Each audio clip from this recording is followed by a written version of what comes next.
अरे क्या कर रहा है? चाबी तो दे। चाबी क्या, गड्डी भी नहीं मिलेगी। चाचा की हालत कैसी है? डॉक्टर ने बताया कि काफी खून बह चुका है। हमने ब्लड बैंक से खून का इंतजाम तो कर दिया है, लेकिन हमारे पास पैसे नहीं थे, इसीलिए उन्होंने इलाज करने से मना कर दिया है। अरे इतना दिलदार इंसान यहाँ है, क्यों फिक्र करता है? कितने पैसों की जरूरत है? ऑपरेशन और दवाई का मिला के 20,000। सर, आप मुझे 20,000 रुपए दे सकते हैं? क्यों बे साले, शादी में है क्या? पैसे क्या पेड़ पे उगते हैं? क्या कर रहा है? मेरा पर्स दे। सर 500 के नोट है, वो भी कड़क कड़क। देख जरा कितना माल है इसमें। पुलिस वाले का पैसे चोरी करता है, लंबे टाइम के लिए अंदर डालूंगा। 5 का जुगाड़ हो गया, 15 चाहिए। मुझसे पंगा मत लो। पुलिस वो क्या कहते हैं, सबका मालिक एक। समझा? कितना बड़ा जुर्म कर रहे हो? मेरी अंगूठी आज के भाव के हिसाब से 10 मिलेगा। खुद को बहुत शाना समझता है। रुक, तुझे बताता हूँ। 5,000 रुपए मिल जाएंगे इसके, भेज दे। ठीक है भाई। क्या रे, तुझे क्या लगता है तू पुलिस वाले को आसानी से लूट लेगा? बहुत बड़ी गलती की तुम लोगों ने। अंदर चलो, तुम्हें पता चल जाएगा तुमने क्या गलती की है। आ जाओ। ये आदमी कड़ी मेहनत करके अपना घर चला रहा था, पर तुमने तो इसे खटिया पर लिटा दिया। डॉक्टर कहता है कि इसे 2 महीने लगेंगे ठीक होने में। तब तक इसके परिवार का ख्याल कौन रखेगा? अगर कभी गलती हो जाए तो दिल से पश्चाताप करना चाहिए। जाओ बाहर जाके चुल्लू भर पानी में डूब मरो। ये नहीं, लीजिए। रहने दो बेटा। नहीं, रख लीजिए। तुम हमारे कुछ भी नहीं लगते, फिर भी तुमने हमारी मदद की। मैं गरीब तुम्हारा एहसान कैसे चुकाऊंगी बेटा? माँ जी, मैंने आप पर कोई एहसान नहीं किया, बस आपका थोड़ा ख्याल रखा है। और मैं अनजान का हूँ, मैं आपका बेटा ही तो हूँ। ऊपर वाला सब कुछ देख रहा है, उसी ने मुझे भेजा है आपकी मदद करने। बेटा, बाहर पुलिस उसे परेशान तो नहीं करेगी ना? पुलिस परेशान करेगी? अरे कल हमारा भाई पुलिस बनेगा, परसों कलेक्टर, उसके बाद मिनिस्टर। उससे कौन पंगा लेगा? देवराज ने हमारे भाई को मारा है। इन पुलिस वालों को मारो। सर, क्या हुआ? अनवर लंगड़ा के लोग हमारे लिए परेशानी खड़ी कर रहे हैं सर। डैम इट, खुद को पुलिस अफसर कहते हो, चंद गुंडों को संभाल नहीं सकते और खुद को एक जिम्मेदार इंस्पेक्टर समझते हो? उतार दो ये वर्दी, तुम इसके काबिल नहीं हो। देवराज सर, आपने जो एनकाउंटर किया है उसके बारे में आपका क्या कहना है? गुंडे समाज में फैली हुई गंध है, उन्हें जड़ से उखाड़ देना बहुत जरूरी है। इन सब गुंडों का माई बाप विनाश राव है, तो आप उसे क्यों नहीं पकड़ते? अभी तो बस ये शुरुआत है, आगे देखिए क्या होगा। और अगली बारी विनाश राव की ही होगी।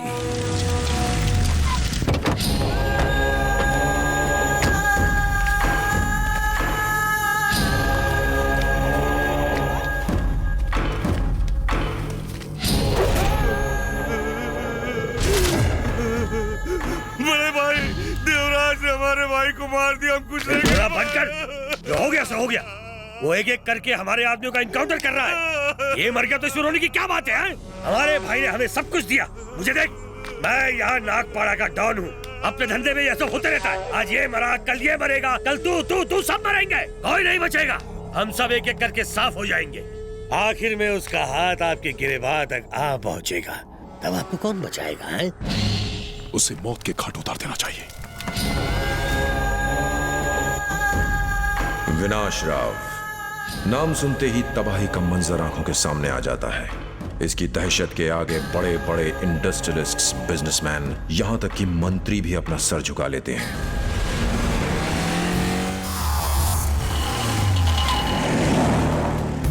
इसके दिन की शुरुआत होती है चाय की छोटी दुकान से। इसी दुकान से इसने जुर्म की दुनिया में अपना कदम रखा था। यह है शहर के बीच बसी बस्ती, जहां विनाश राव एक आलीशान कॉम्प्लेक्स बनाना चाहता है। यहाँ के लोग इसे देवता मानते हैं, इस बात से बेखबर कि ये देवता की आड़ में छिपा एक हैवान है।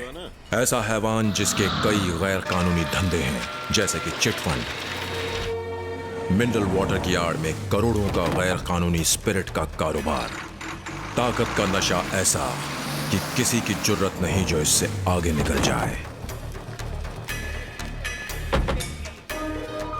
पाए लागू मोटा भाई। आइए आइए। दुबई में चल रहे मेरे बिजनेस से मैंने ये मॉल खड़ा किया है मोटा भाई। बहुत अच्छा। ये मुंबई का सबसे बड़ा शॉपिंग कॉम्प्लेक्स है। पूरे मुंबई का? हाँ। आप मेरे मॉल में बोनी करा दीजिए मोटा भाई। माचिस इधर ला। अरे नहीं नहीं, पैसे नहीं लूंगा। ये तुम्हारी बोनी है, रख लो। जय लक्ष्मी माँ। भैया जरा मेरे साथ में आएंगे? क्या हुआ? वो सामान आ गया। मैं अभी हाँ, आया। काम पहले। आओ, सामान तो चेक कर लिया है ना? पेमेंट सामान चेक करने के बाद ही करना, बाकी मैं बात कर लूंगा, तुम जाओ। अरे रे, सामान जला दिया, मेरे मॉल में आग लगा दी। तुम्हारी हिम्मत कैसे मुझसे हुई बड़ा मेरे कोई बॉल नहीं पे बन आग सकता। लगाने? मेरे बॉल में आग लगा दी। अरे मैं तो बर्बाद हो गया।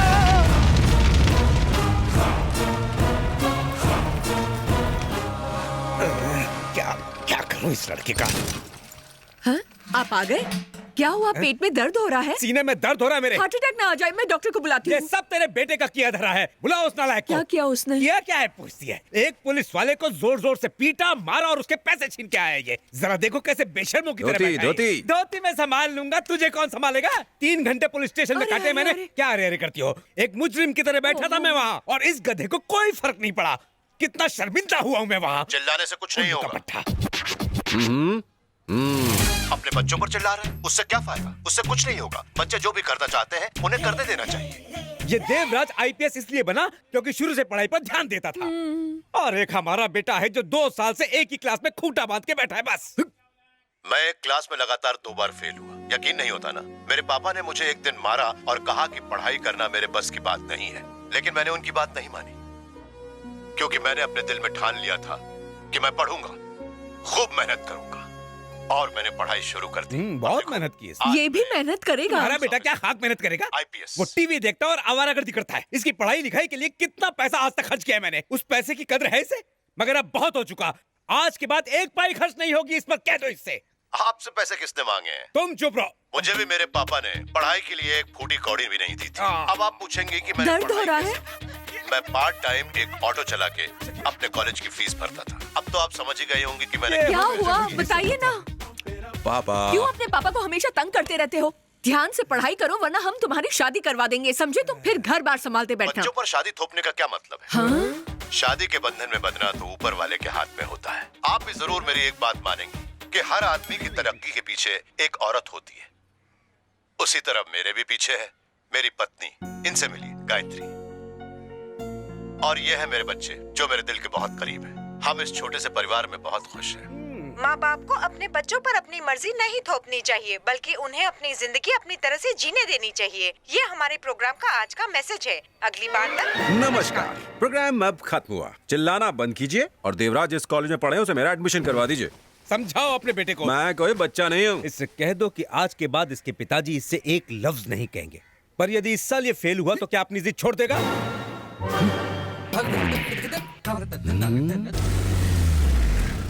राघव, शाम को 5 बजे आना। ठीक है सर। पापा आप आ गए? ये अंकल और उनके दोस्त कितने अच्छे हैं। आप भी हमारे साथ खेलिए ना। नमस्कार सर। नमस्कार सर। सब नमस्कार करो। नमस्कार सर। नमस्कार सर। नमस्ते सर। पापा मेरे लिए चॉकलेट लाए। नमस्कार सर। पापा ये अंकल तो कैरम खेलने में मास्टर है, एक भी गेम नहीं हारे। नमस्कार सर। कहाँ थे आप? मैं कब से आपको फोन कर रही थी। घर पर मेहमान आए हैं और आपका कोई पता नहीं। अच्छा लगता है क्या? सही कहा ना भैया? तुम्हारी पत्नी के हाथों में जादू है, किस्मत वाले हो। एक मिनट, मैं पानी लेकर आती हूँ। देवराज, एक पंछी था जो नदी की सारी मछलियों को खाए जा रहा था। एक एक करके सभी मछलियां खत्म हो रही थीं। पानी में बहुत ही कम मछलियां बच गई थीं। सबको खा गया वो पंछी। उसके शिकारों में धींगरा था राजू, परवेश और आखिरी शिकार अनवर लंगड़ा था। वो और शिकार करना चाहता था पर मछली बची नहीं। और एक दिन आ गया एक बड़ा मगरमच्छ। यानी कि मुझे मारना चाहता है ना?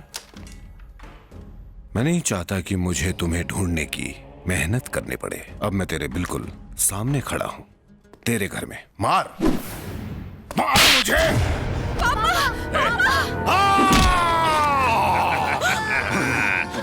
ये क्या कर रहे हैं? क्या कर रहे हैं आप? छोड़िए, छोड़िए इन्हें, छोड़िए।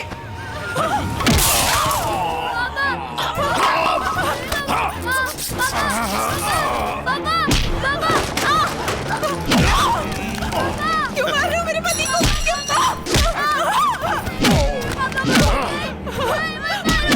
दुष्ट पापी! मैंने तुम्हें अपने भाई का दर्जा दिया और तुम मेरे पति को मार रहे हो। रुक जाओ, तुम्हें अकल नहीं है क्या? जानते नहीं ये कौन है? देवराज। बच्चा बच्चा जानता है इसको, सब इसको हीरो मानते हैं।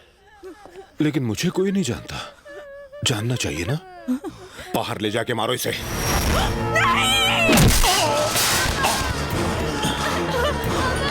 छोड़ दे, जाने दो मुझे, जाने दो। दरवाजा खोलो।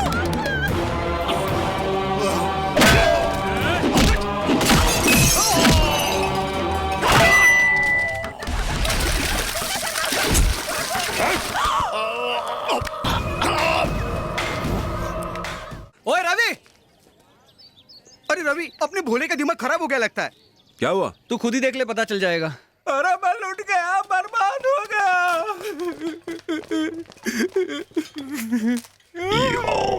अरे मेरे दोस्त भोला, ये तो कोई बड़ा जबरदस्त ड्रिंक लग रहा है। ये तुझे ड्रिंक लगती है? ये कॉकरोच मारने की दवाई है। और ये चूहे मारने की। इनको मैंने कटोरे में मिला दिया है। इनका मैं 90 का पैक बनाकर बिना पानी मिलाए पी जाऊंगा। सुबह से 4 बार बोल चुका है लेकिन बढ़ता ही नहीं। अरे अंकल, क्यों ऐसे भरी जवानी में मार रहे हो? वैसे अचानक ये जहर खाने का प्रोग्राम कैसे बना लिया? तुझे नहीं समझ में आएगा। तूने प्यार नहीं किया ना, जानता है ना मैं शांति से प्यार करता हूँ। हाँ तो? अरे उसका बाप किसी और के साथ उसका हाथ पीले कर रहा है। ये सच है? अच्छा है ना, उसकी गर्लफ्रेंड के हाथ पीले हो रहे हैं, अपने को फोकट में खाना मिलेगा ना। सालो, मेरी गर्लफ्रेंड की शादी में जाकर फुकट का खाना खाओगे? ये मैं पी के मर जाऊंगा, फिर मेरी मैयत का खाना खाना। मैयत में मोतीचूर के लड्डू तो होंगे ना। ऐसे दोस्त हो तो दुश्मन की क्या जरूरत? मेरे दिल पे क्या बीत रही है तुम लोगों को पता नहीं। चुप कर, नौटंकी कर रहा है साला। कल तेरी शादी शांति से करवाऊंगा। उसका बाप शादी के लिए तेरे पैर पड़ेगा और अपने हाथ जोड़कर तुझे अपना जमाई बनाएगा। सच में? सच में? कल रात सुहाग रात। मेहमानों का अच्छे से ख्याल रखना। मुहूर्त का टाइम निकला जा रहा है। ठीक है पंडित जी।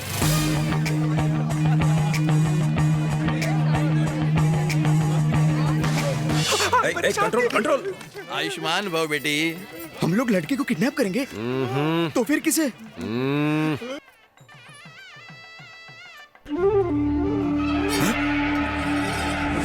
कोई दूल्हे को बुलाइए। गजब हो गया, दूल्हा भाग गया। अरे दूल्हा भाग गया, दूल्हा भाग गया। अरे दूल्हा भाग गया, दूल्हा भाग गया। क्या कहा? दूल्हा भाग गया? अरे नहीं नहीं, यही कहीं होगा। अरे मैंने सब जगह चेक कर लिया, वो कल्टी मार गया। जाके मंडप में लेटर दे के आ। अभी रोना धोना बंद करो। अरे देखो, ये बच्चा लेटर लेकर आया। किसने दिया बेटा? वो गंजे अंकल ने दिया। ये बच्चा मरवाएगा। ले जाओ उसे। लगता है लड़का कहीं मुंह काला करके आया होगा। पहले चिट्ठी तो पढ़ो कि इसमें लिखा क्या है। हाँ पढ़ रहा हूँ। आप तो ऐसे बोल रहे जैसे लड़के को मैंने भगाया है। पापा मम्मी को बेटे कार्तिक का प्रणाम। कितनी बार आपको समझाया है कि मुझे लड़कियों में कोई इंटरेस्ट नहीं है। जब से गवर्नमेंट ने लॉ पास किया है तब से मैं उछल रहा हूँ। मैंने अपनी पसंद का लड़का भी चुन लिया है। मुझे हमारे दो में कोई दिलचस्पी नहीं है। मैं अपने सैया के साथ प्यार की नैया चलाना चाहता हूँ। ये तो अच्छी बात है, वरना ये लड़की ना घर की रहती ना घाट की। अरे क्या हो रहा है मेरे साथ? सोचा था आज रात को सुहाग रात बनाऊंगा, लेकिन तुम लोगों ने तो मुझे बीच का बना दिया।